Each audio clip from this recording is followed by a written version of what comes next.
In today's video, we're going to be diving into the upcoming pattern where we still expect things to be relatively cold. Of course, these ensemble models that we use are warming up as time goes on, but that has been pushed back further and further and further. So we're going to take it with a grain of salt, try to have an open mind to, the models, the past few weeks and how they've done.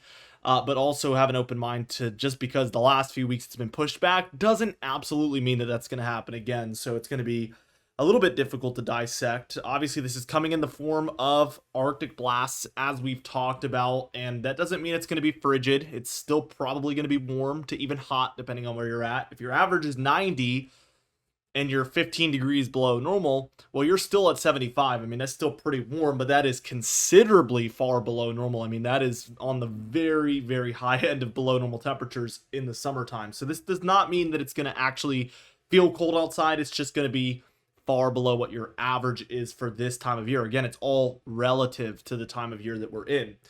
Now, the first thing we're going to be taking a look at, well, I guess I should mention there's also two big rounds of severe weather that I see coming in on the models. So that's definitely going to be a focus on today's video as well as just a lot of rainfall. So let's dive into it. We're going back to something that we did a lot over this fall and winter time, just to kind of show you guys what has happened. This is exactly what we were calling for, just to kind of get rid of any confusion that there might be. So here's the past 15 days of temperature anomalies, and it's been exactly what we've been talking about. This warm air mass along the west, we call that a positive PNA, and this forces the cold to move into the central and eastern states. Again, this is something we saw a lot in the fall and winter, and now we're seeing it a lot in late May into June. And we can just see a massive area of below normal temperatures taking place here. I mean, this is a large area experiencing largely below average temperatures for a 15-day period. A lot of these areas being 5 to 10 degrees below normal, which is considerable when you're taking a look at such a large sample size. So it has been much, much cooler than normal for pretty much all of these blue areas. As we take a look at the upcoming temperatures, just to kind of switch it up a little bit, we could see that we're seeing some warmer times, especially if you're along the Gulf or the southeast here. We're staying cooler mostly if you're in this kind of plains, Midwest, Great Lakes and Ohio Valley region. That's where we're still seeing the cold air pretty consistently. But we're going to need to watch this pocket here that is lowering from northern Alaska, northern Canada, aka the Arctic, down into southern Canada, and it is going to completely overtake the central and eastern states here just a couple of days following this frame, maybe even sooner than that, because we see it really moving in. Here's Monday the 9th. Highly below average temperatures moving in, very similar to that past 15 days map that we just looked at. I mean, we see the warmer temperatures out west, again, positive PNA, the cold air being forced into the central and eastern states. It's like we're still just dealing with the same thing we've been dealing with, I guess is a great way to put it. Tuesday the 10th, really cool. Wednesday the 11th, and we started to see some warmth. Not for everywhere. I would still say if we were to take a look at this whole area, it's mostly cold. But again, it's really hard to say as like a blanket statement because there is this kind of warm band in the middle, and these are happening periodically. But when we take a look at the whole 10-15 day period looking back from June 15th, it's still going to be colder because it is a majority cold, majority of the time and majority of the overall area. Friday the 13th here, I mean, there's still some colder air around. There is warmer air as well, as we just mentioned.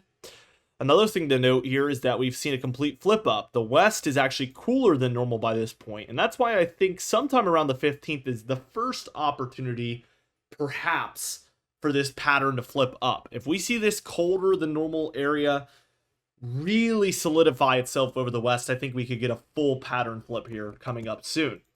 What we're going to see on this model is that it wants to just kind of push the warmth back towards the west a little bit over time to where we get to the end of the model run here on the 22nd, and it looks warm again over the west and cooler again for a lot of the central and the eastern states, as you can see. It's important to note, we've done this every day, so if you've watched the videos every day, it's probably getting annoying at this point, but the ensemble model, this is the European ensemble model, that's 30 members put together, and we take the mean average of all of those. So when we're looking at 360 hours out or 15 days, I mean, they're all spreading out. They all have a little bit of different opinions, and we start to get this averaged outlook where you're not seeing a lot of reds and deeper browns anymore. You're not seeing the blues and purples and greens where it's far below normal either, because there's not enough agreement there to get those extreme anomalies. We're getting mostly like 1 to 5 degrees above or below normal. In a real case, if this is correct and it's warm in the west, cold in the east, it would probably be warmer than this looks in the west and colder than this looks in the east 9 times out of 10. Again, that is correct if this ensemble is correct about the overall positive PNA pattern we're seeing here. That is the caveat, and that is 15 days out, so we have to take it with a grain of salt. But as far as a full-blown pattern change, negative PNA, highly above normal temperatures in the central and eastern states for a considerable amount of time, not seeing anything like that still through the 22nd. With all that being said, let's just go ahead and dive into some of the storminess, where we do have at least an enhanced risk for the next 2 days, and I think for day 3 we either have a marginal or a slight risk at this point. But regardless, it's a very active period, and since before June, we've been predicting a very active June as far as severe weather, and I think it's panned out so far, unfortunately. We see lots of thunderstorms around for today, from basically a lot of the eastern plains through into the Midwest, some of the Ohio Valley and like Appalachian Mountain Range area, and then the Mid-Atlantic and Northeast. Probably some pop-up thunderstorms even happening for the deeper south areas today on Saturday the 7th. As we go towards Sunday on the 8th, we see a pretty intense looking low. We get a lot of dynamic with this, where we get the cold front swinging, the warm front's kind of spiraling around. It almost looks like, what's it called? Like a ninja star or something. I guess those are pretty like straight. I don't know what this even looks like. It's reminding me of something. I can't think of it right now. We do see a lot of thunderstorm activity again for the southeast, Ohio Valley and Appalachian Mountain Range area, up into the Mid-Atlantic. It looks like it cuts off before the Northeast for the most part, but there is thunderstorms around, and I certainly think that we have to watch this area for some severe weather and thunderstorms overall, as there's a lot of cold, dry air rushing in behind this, and there's a lot of warmer air here for the east. Now, as we take a look at the days following, we're going to see this cold front move in. Here's Monday, so we see this moving in for the Ohio Valley. We see a lot of it for the deeper south as well. And overall, I mean, it's hard to rule out thunderstorms for anybody in this pocket, and definitely severe weather by Monday as well happening for some of these areas. So just a pretty active pattern overall, to say the least. Now, as we keep going towards Tuesday, we see that cold front area arrives for the Gulf and East Coast. So we're seeing a very coastal look as far as the thunderstorm and severe weather chances. Again, Tuesday the 10th. Kind of just capping off a very active few days for the East. Once we arrive at Monday or Wednesday the 11th, we actually end up with more of a kind of tropical thunderstorm pattern, where there's just some Gulf flow moving into these deeper south areas, creating a lot of humidity and heat and instability, and it's enough for these pop-up thunderstorms to start occurring every single day. We're going to be awaiting our next, low pressure system crossing the nation, which we will see when that occurs, but it does happen, spoiler alert. By Thursday afternoon on the 12th, we do see some lower pressure building here in the Four Corner states, and this has been classic this spring and summer. They're constantly originating somewhere in here, and then moving east from that point. So we're already getting, we don't have a very defined warm front, but we're certainly getting a lot of energy flowing northward, which is a sign that we have that north flow, obviously, and there's probably some sort of warm front pulling all of this in. So that's why we're getting more widespread thunderstorm activity, on a south to north basis. This is much further north than what we've been dealing with for at least a couple of days by this point. Still, these areas dealing with those, again, tropical thunderstorms, Gulf energy, all that stuff. As we move towards Friday, we see this low. While it's very weak, it's over the Dakotas. A little bit of a frontal boundary up there, maybe a little bit of a cold front trying to develop. Regardless, this is enough to pull, again, that energy northward is the biggest feature here by Friday the 13th. Saturday on the 14th, that low sort of dissipates. We get another one here for Montana, but again, it's another weak one. We get more thunderstorm activity sort of spreading further northward into the Ohio Valley, parts of the Mid-Atlantic, and definitely for the Midwest as well, and everywhere south of there. So that boundary of where that activity is has moved northward. By Sunday the 15th, we do move southward with that a little bit.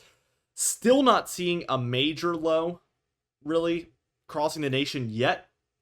But by Monday the 16th, we do see some development. There's a couple of areas of low pressure. So you can imagine it as just broad low pressure across a pretty vertical stacked area right there. Again, somewhat of a warm front type look, and this is pulling this up again. So we're constantly, it's kind of like a heartbeat. We're seeing it flow down, flow in, flow out, flow in. So without anything crossing the nation to disrupt it, we're getting a pretty stagnant look like that with just a little bit of back and forth action. By this point on Tuesday the 17th, we get a stronger low over southern Canada. Some thunderstorms around for the eastern states again. Also some showery activity up there in the Pacific Northwest, maybe even some thunderstorms. It's been quite dry in the west overall, so interesting to note that we do have precipitation there on this model. This is beyond 10 days, so typically right at hours 240 is when we start to say take things with a grain of salt because changes could occur. So keep that in mind as we move forward here. Wednesday on the 18th, that low is over the Hudson Bay. Pretty well to our north enough to where it's hardly bringing impacts to the United States. A little bit of showery and thunderstorm activity here along the east, but it's just too far away from us to bring any sort of major impacts by that point. This one at the next one we're watching, this develops kind of sneakily there near Wyoming, South Dakota, Nebraska area. And we'll have to see in the hours following this on Wednesday the 18th if we see any sort of dynamics develop with this one. And certainly by Thursday afternoon, the 19th, things are looking very interesting. Strong low here, clearly a warm front. So this one, you can see the structure there. And we also can see where a cold front is trying to form as well. We get some snowfall even for some of the Rockies, the highest elevations in later June, which is very, very interesting. Showers outside of that. As we keep going towards Friday afternoon, this is when things get really, really going. 992 there. South Central Canada. Cold front's a little bit extended out beyond that low, but it is there. Warm front there. So we're getting this warm, humid push to the north. The cold, dry air moving in from the side. And that dynamic, cold and warm mixing, dry and humid mixing, and really clashing is what we see in these more major events. It leads to severe weather. And again, this is pretty well beyond 10 days out, so take it with a grain of salt, but we are seeing an interesting dynamic for the plains, Midwest, into some of the Great Lakes as well. This could be our next major severe weather event after, the upcoming one. Saturday the 21st, we see this for a lot of the deep south, all the way up that Appalachian Mountain Range, up into parts of the Mid-Atlantic and Northeast as well, Ohio Valley, deeper south here into the South Central states, so spreading eastward. And that's the end of the model run, but we could tell for between Saturday and Sunday, this would be arriving with thunderstorm activity again for that eastern seaboard. Lots of activity is the theme here, and when we're looking at big trends like that, we can get a more accurate representation in the long range from these models because we're not looking at specific details, which surely could change, but we're looking at the overall pattern, which the models tend to have a lot more success with in the long range. That's a much more reliable way to look at things beyond even 7 days out, but especially 10 days out. Just looking at overall pattern as opposed to specific details, and that's what we just broke down there. Looking at the total precipitation, because of all of this, we get a lot of activity here across some of the northern Rockies, northern plains, up Midwest, but the main pocket here is going to be this area from the southern plains, the lower Midwest and deep south, Ohio Valley, southward into the southeast, the mid-Atlantic, and even a bit of southern New England there, dealing with lots of precipitation over the next 15 days. When we look at the anomalies, so compared to normal, we could tell, again, a lot of those areas I just highlighted are pretty far above average as far as precipitation over the upcoming 2 weeks. A lot of these areas even double what is normal. So this is considerably active. You're definitely going to notice it. Just a lot of storminess constantly occurring in these areas over the next 2 weeks. Looking at the Storm Prediction Center outlooks, we'll start with day one here for Saturday on June 7th.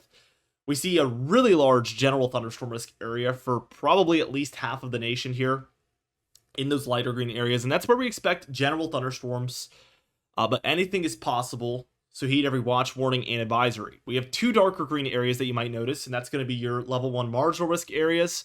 Even the bottom one coming in the form of a shark, it looks like, actually. I'm just now noticing. So you notice weird shapes on these sometimes. They obviously don't do it intentionally, but it just happens. These outlooks come out every single day, so it's just bound to happen that there will be some weird things popping up like that. We expect isolated severe weather in those darker green areas. The yellow area there is your level 2 slight risk, which is a more mid-level risk level. It's going to be more scattered about severe weather reports coming in is typically what we expect in there, if not just really bad thunderstorms.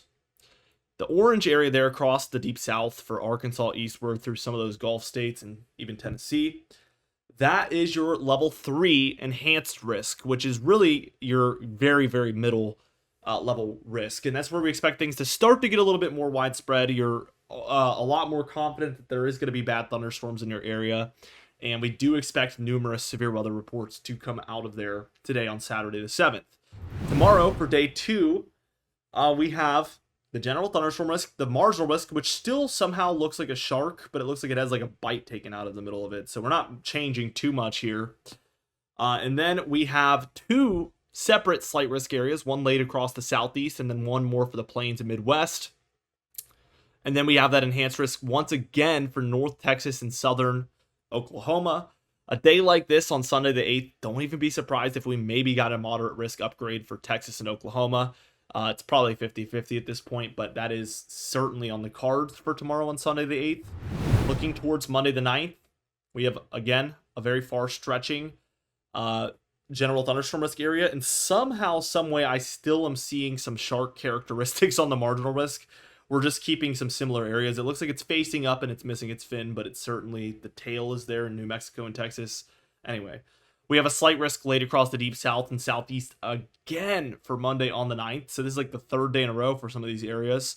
And then as we look towards the extended day, I thought we had one. Maybe we don't. So we'll be waiting. I think that, Tuesday and beyond will have some inherent severe weather risk as well. Probably not super high level risk, but it will be there to some extent, whether it's general thunderstorm, whether it's marginal, whether it's slight. I think that we will continue to have daily chances of these types of bad thunderstorms.